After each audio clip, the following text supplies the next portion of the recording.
naglabas ng samurai? Si Maricel, ma. Ah, siya! Si Maricel. Palakot niya sa akin, sasamuray niya ako, gigilitan niya ako ng leg. Diretsa ang Leg. tanong, Ate Arlene, wala ka namang ninakaw na gamit? Wala po, tiyang amin. Masawa po ang magnakaw. Binenta. Wala rin po. Ang Panginoon hindi natutulog, hindi ko gagawin yan sa tanang buhay ko yan.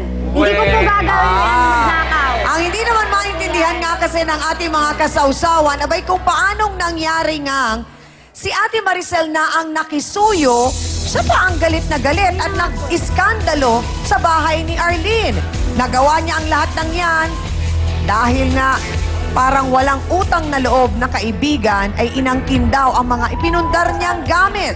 Narito po si Maricel Chamson. Pasok!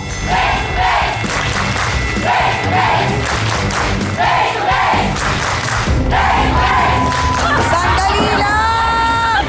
Maricel! Uunawain natin ang damdamin ni Ate Maricel at kung init naman. Yan ang alamin natin pagkatutukan nyo. Ito po ang kasama nyo sa umaga. Sabi mo, ang TV nandoon saan? Sa bahay po nila, sa bahay ng nanay mo. Aba! Oh my goodness! Ay, paano na ngayon yan? Hindi kayo makakapanood ng face-to-face pag alang TV.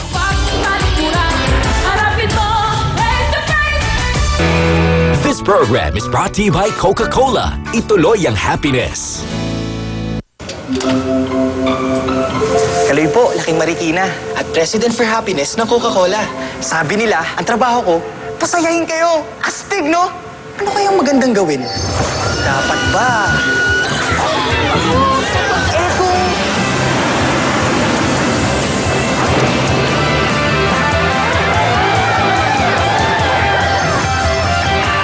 Alam ko na! Eh, paano ko? Basta, magiging masaya itong taon na to! Blow dry, hairspray, every morning, kaso by evening, flatten bagsak siya. With unique avocado and cassia extract, Pantene Nature Care. Kahit 8 o'clock na, bagsak na hair, wala na. Pantene Nature Care. Isang t-shirt ang nagsimula sa dream niyang maging pop star.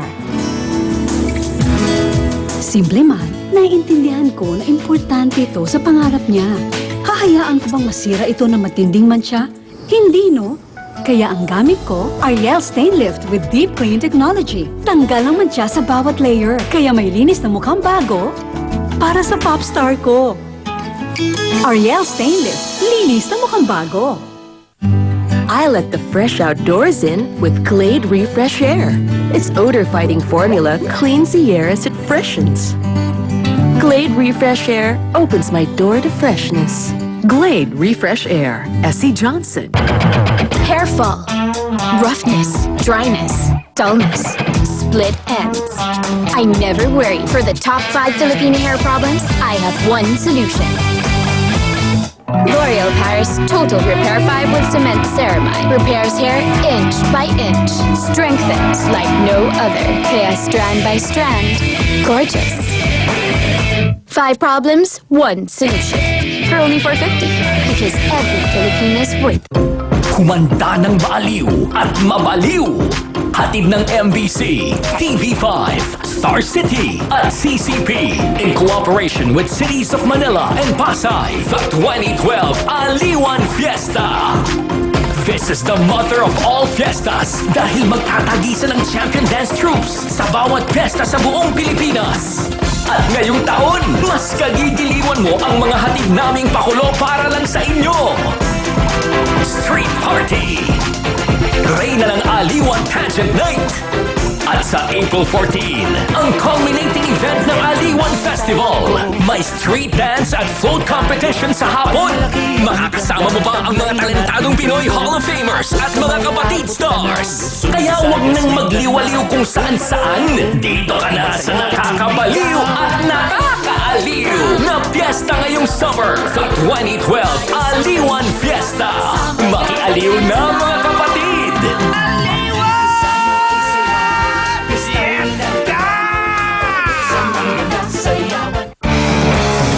And now, back to Face to Face dito sa TV5.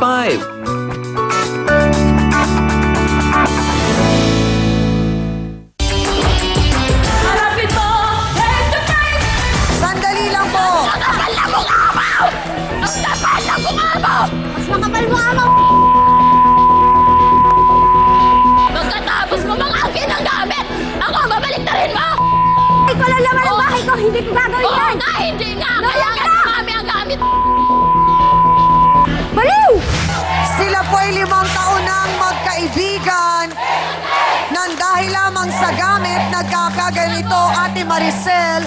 Bakit ka gigil na gigil? Gusto namin mapakinggan ang panig mo. Lakas ang loob mo. Bakit ka nag-iskandalo sa bahay ni Arlene? Paano po hindi mag-iiskandalo na? Kinukuha ko lang ang gamit ko, ayaw na ibigay kaysa Diretso ang tanong, kanino mo iniwan ang gamit? Sa asawa niya. Mo asawa niya? Opo. Oh, bakit hindi mo naisip na baka walang alam si Arlene tungkol doon? Kaya pagdating na galing sa Bulacan, ang dahan-dahan pa ang salita ko, Arlene. Kukunin ko na yung gamit ko na iniwan ko sa asawa mo. Sabi ng asawa mo, sinabi daw sa'yo na dito yung Iniwan. gamit. Opo. Ah, sabi ng mister niya, Oo. alam ni Arlene Alam niya na na- nandun ang Oo. gamit. Gumagawa ka na lang ng kwento dahil wala ka na may kwento Kasi eh. palibasa, wala kayong gamit. Kailangan ka namin sa'yo. Sige, sandali. Isa-isahin natin. Salim mo! Palakpakan! Alam mo, kaya wala akong gamit. Sandali lang, isa-isahin natin. Maricel, ano yung mga gamit na iniwan mo doon? Lahat po yun. Lahat na appliances ko. Ano nga yun? TV, electric fan, lagayan ng plato, mga kaldero, kawali, lahat. Kapalin mo ka mo! Okay, sandali. May TV. Mayroon po. O eh bakit ang sabi niya isang sako lang daw ang gamit mo? Ayun, Kaldero lang. Napakagaling. Benta na siguro nila. Okay. Kung tatanungin kita ngayon, Maricel, mabilis lang. Sa palagay mo, nasa magkano yung halaga ng mga bagay na iniwan mo? Lahat-lahat. Ay, siguro mga nasa 5,000 yun din yun. Yung TV lang magkano na? Oo. 3,500 na yung TV. Electric fan, magkano na yun? Lagayan ng plato, magkano ang bili ko nun? 3,000 mahigit na yun. Oo. Oh. Bukod Tapos pa yung iba doon, pa mga damit, mga plato, mga ano. pero ang sabi niya, isang sako lang daw tapos kaldero lang. Isang sako? Ang galing nga. Oy, yung kaldero nung iniwan ko sa inyo, masasalamingan nyo yun. Yan, Nung ang kinukuha iniwan ko, mo, isang sako wala nang kaldero. wala nang Okay. Natikman mo yan yung... Eh pero kung nandun lang naman sa bahay, ano ba naman yung manong pumasok kayo, kunin niyo yung gamit? Kaya nga, kayo lagi Tapos siya. na. Tuwing pupuntahan ng asawa ko, nandoon daw sa may tindahan na kipagchismisan. So nung nag-iskandalo ka, may nabalik bang gamit? Siya mismo, nag-ano doon, nung sa... Nandun May doon siya TV na naibalik? wala, nandoon siya sa tindahan. Nung papunta pa lang kaming tatlo, asawa ko, nanay ko at saka ako. Nandun siya sa tindahan, ba nung nakita ako, nagpapalag-palag na, mga